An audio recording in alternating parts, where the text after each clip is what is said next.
Would you approach China as fundamentally a cooperative partner or an adversarial competitor? And what are your policies that follow on from that approach? We'll start with Deja. Or Savannah. Deja. Okay, so I would take the same stance as Richard Nixon once did, we would invite China to engage in global community and hoping that once they were globally occupied, they would be more civilized and less hostile. So we hope that China would be a more cooperative partner than an adversarial competitor. Our administration believes that while China is very aggressive at the moment with us, especially over its territories and their bases in the South China Sea, we believe that China is better to have as an ally rather than an enemy. And currently, China is the United States' largest goods trading partner with $598 billion in goods as of 2015.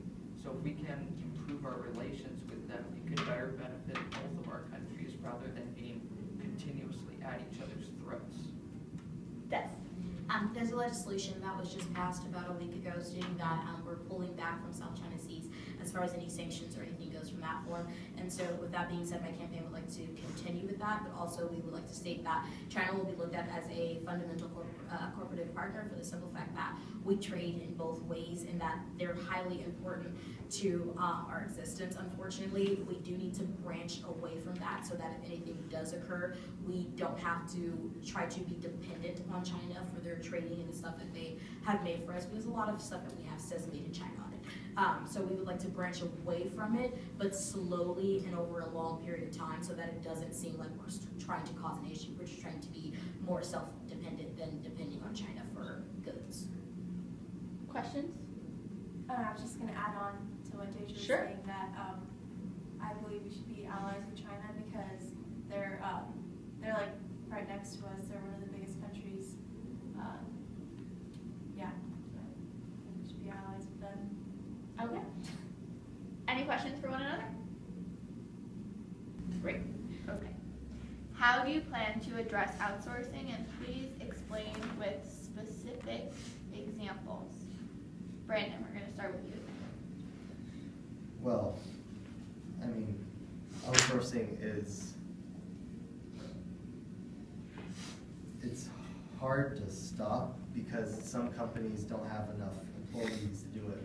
But what we need to do is make sure outsourcing doesn't leave the U.S. and make certain programs in the government to get people to create jobs specifically for outsourcing.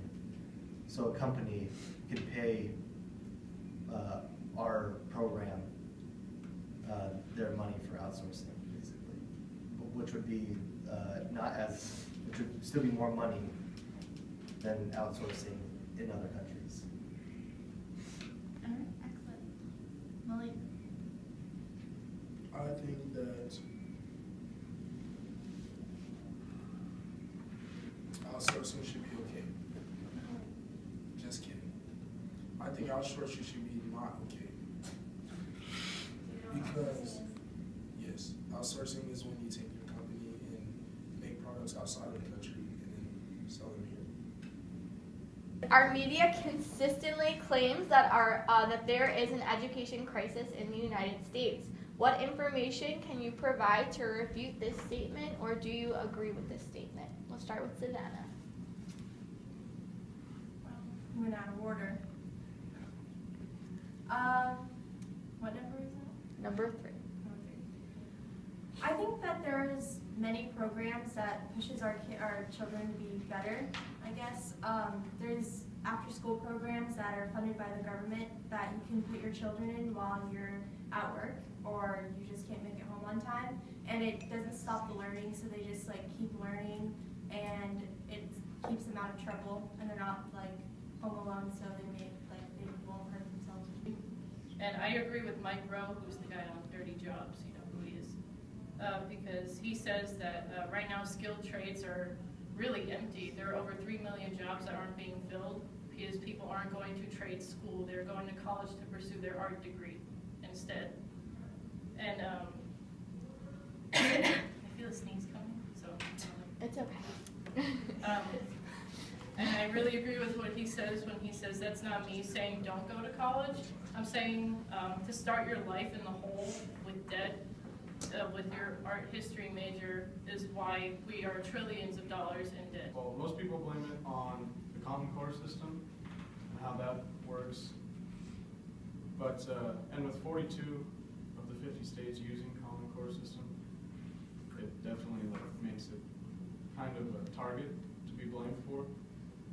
But I think 2017, probably the biggest reason why we are having a falling out on education is like the will to do something, or just people's drive for education, for graduation, and then college.